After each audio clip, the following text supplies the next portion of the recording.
राधे राधे। जय श्री कृष्णा।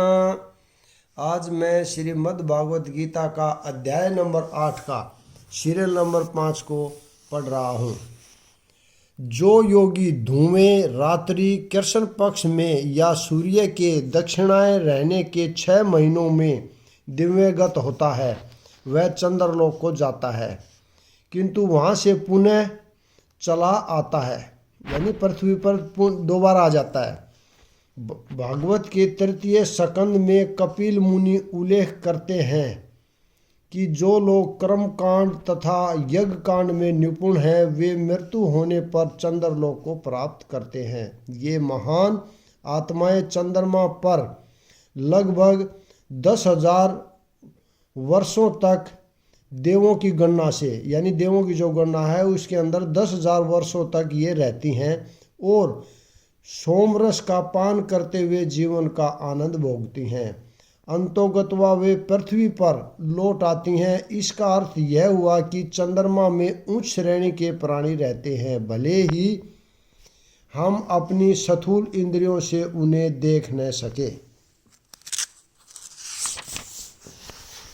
वैदिक मतनानुसार इस संसार से प्रयाण करने के 2 मार्ग हैं, एक प्रकाश का तथा दूसरा अंधकार का। जब मनुष्य प्रकाश के मार्ग से जाता है तो वह वापस नहीं आता, किंतु अंधकार के मार्ग से जाने वाला पुनः लौटकर आता है।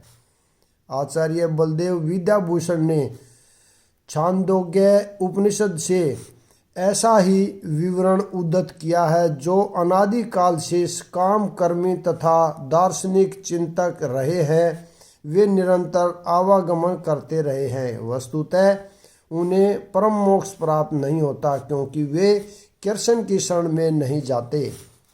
हे अर्जुन, यद्यपि भक्तगण इन दोनों मार्गों को जानते हैं किंतु वे मोहग्रस्त नहीं होते, अतः तुम भक्ति में सदैव स्थिर रहो। कृष्ण अर्जुन को उपदेश दे रहे हैं कि उसे इस जगत से आत्मा के प्रयाण करने के विभिन्न मार्गों को सुनकर विचलित नहीं होना चाहिए। भगवत भक्त को इसकी चिंता नहीं होनी चाहिए कि वह स्वेच्छा से मरेगा या दिव्य व शांत। भक्त को कृष्ण भावनामृत में दृढ़तापूर्वक स्थिर रहकर हरे कृष्ण का जप करना चाहिए। उसे यह जान लेना चाहिए कि इन दोनों मार्गों में से किसी की भी चिंता करना कष्टदायक है। कृष्ण भावनामृत में तल्लीन होने की सर्वोत्तम विधि यही है कि भगवान की सेवा में सदैव रत रहा जाए। इससे भगवत धाम का मार्ग स्वतः सुगम, सुनिश्चित तथा सीधा होगा। इस श्लोक का योग युक्त शब्द विशेष रूप से महत्वपूर्ण है। जो योग में स्थिर है वह अपनी सभी गतिविधियों में निरंतर कृष्ण भावनामृत में रत रहता है। श्री रूप गोस्वामी का उपदेश है, मनुष्य को सांसारिक कार्यों से अनासक्त रहकर कृष्ण भावनामृत में सब कुछ करना चाहिए। इस विधि से, जिसे युक्त वैराग्य कहते हैं, मनुष्य सिद्धि प्राप्त करता है। अतएव भक्त कभी इन वर्णों से विचलित नहीं होता, क्योंकि वह जानता रहता है कि भक्ति के कारण भगवत धाम तक का उसका प्रयाण सुनिश्चित है। जो व्यक्ति भक्ति मार्ग स्वीकार करता है वह वेदाध्ययन, तपस्या, दान, दार्शनिक तथा सकाम कर्म करने से प्राप्त होने वाले फलों से वंचित नहीं होता। वह मात्र भक्ति संपन्न करके इन समस्त फलों की प्राप्ति करता है और अंत में परम नित्य धाम को प्राप्त होता है। यह श्लोक 7वें तथा 8वें अध्यायों का उपसंहार है, जिनमें कृष्ण भावनामृत तथा भक्ति का विशेष वर्णन है। मनुष्य को अपने गुरु के निर्देशन में वेदाध्ययन करना होता है। उन्हीं के आश्रम में रहते हुए तपस्या करनी होती है। ब्रह्मचारी को गुरु के घर में एक दास की भांति रहना पड़ता है और द्वार द्वार भिक्षा मांगकर गुरु के पास लाना होता है। उसे गुरु के आदेश पर ही भोजन करना होता है और यदि किसी दिन गुरु शिष्य को भोजन करने के लिए बुलाना भूल जाए तो शिष्य को उपवास करना होता है। ब्रह्मचर्य पालन के ये कुछ वैदिक नियम हैं। अपने गुरु के आश्रम में जब छात्र 5 से 20 वर्ष तक वेदों का अध्ययन कर लेता है तो वह परम चरित्रवान बन जाता है। वेदों का अध्ययन मनोधर्मियों के मनोरंजन के लिए नहीं अपितु चरित्र निर्माण के लिए है। इस प्रशिक्षण के बाद ब्रह्मचारी को गृहस्थ जीवन में प्रवेश करके विवाह करने की अनुमति दी जाती है। गृहस्थ के रूप में उसे अनेक यज्ञ करने होते हैं जिससे वह आगे उन्नति कर सके। उसे देश काल तथा पात्र के अनुसार तथा सात्विक राजसिक तथा तामसिक दान में अंतर करते हुए दान देना होता है, जैसा कि भगवत गीता में वर्णित है। गृहस्थ जीवन के बाद वानप्रस्थ आश्रम ग्रहण करना पड़ता है जिसमें उसे जंगल में रहते हुए वृक्ष की छाल पहनकर तथा अक्षोर कर्म आदि किए बिना कठिन तपस्या करनी होती है। इस प्रकार मनुष्य ब्रह्मचार्य, गृहस्थ, वानप्रस्थ तथा अंत में संन्यास आश्रम का पालन करते हुए जीवन की सिद्धावस्था को प्राप्त होता है। तब इनमें से कुछ सर्वलोक को जाते हैं और यदि वे और अधिक उन्नति करते हैं तो अधिक उच्च लोकों को या तो निर्विशेष ब्रह्मा ज्योति को या बैकुंठ लोक या कृष्ण लोक को जाते हैं। वैदिक ग्रंथों में इसी मार्ग का रूपरेखा प्राप्त होती है।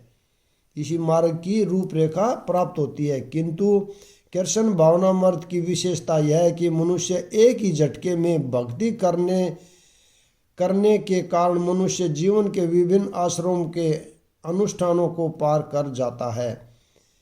इदम विदित्वा शब्द सूचित करते हैं कि मनुष्य को भगवत गीता के इस अध्याय में तथा 7वें अध्याय में दिए हुए कृष्ण के उपदेशों को समझना चाहिए। उसे विद्वता या मनोधर्म से इन दोनों अध्यायों को समझने का प्रयास नहीं करना चाहिए, अपितु भक्तों की संगति से श्रवण करके समझना चाहिए। 7वें से लेकर 12वें तक के अध्याय भगवत गीता के सार रूप हैं। प्रथम 6 अध्याय तथा अंतिम 6 अध्याय इन मध्यवर्ती 6 अध्यायों के लिए आवरण मात्र हैं, जिनकी सुरक्षा भगवान करते हैं।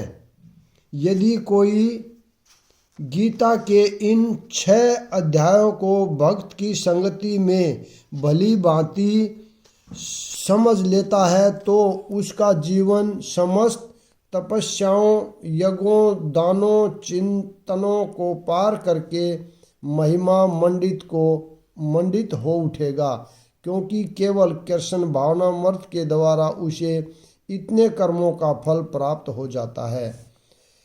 जिसे भगवत गीता में तनिक भी श्रद्धा नहीं है उसे किसी भक्त से भगवत गीता समझनी चाहिए, क्योंकि 4थे अध्याय के प्रारंभ में ही कहा गया है कि केवल भक्तगण ही गीता को समझ सकते हैं, अन्य कोई भी भगवत गीता के अभिप्राय को नहीं समझ सकता।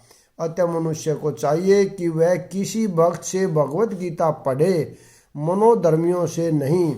यह श्रद्धा का सूचक है।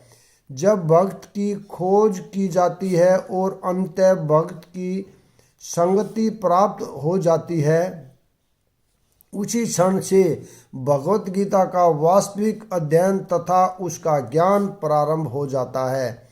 भक्त की संगति से भक्ति आती है और भक्ति के कारण कृष्ण या ईश्वर तथा कृष्ण के कार्यकलापों, उनके रूप, नाम, लीलाओं आदि से संबंधित सारे भ्रम दूर हो जाते हैं। इस प्रकार भ्रमों के दूर हो जाने पर वह अपने अध्ययन में स्थिर हो जाता है। तब उसे भगवत गीता के अध्ययन में रस आने लगता है और कृष्ण भावना भावित होने की अनुभूति होने लगती है। आगे बढ़ने पर वह कृष्ण के प्रेम में पूर्णता अनुरक्त हो जाता है। यह जीवन की सर्वोच्च सिद्ध अवस्था है जिससे भक्त कृष्ण के धाम गोलोक वृंदावन को प्राप्त होता है, जहाँ वह नित्य सुखी रहता है। इस प्रकार भगवत गीता के 8वें अध्याय भगवत प्राप्ति का भक्ति वेदांत तात्पर्य पूर्ण हुआ। अगला 9वां अध्याय कल पढ़ेंगे। राधे राधे। जय श्री कृष्ण।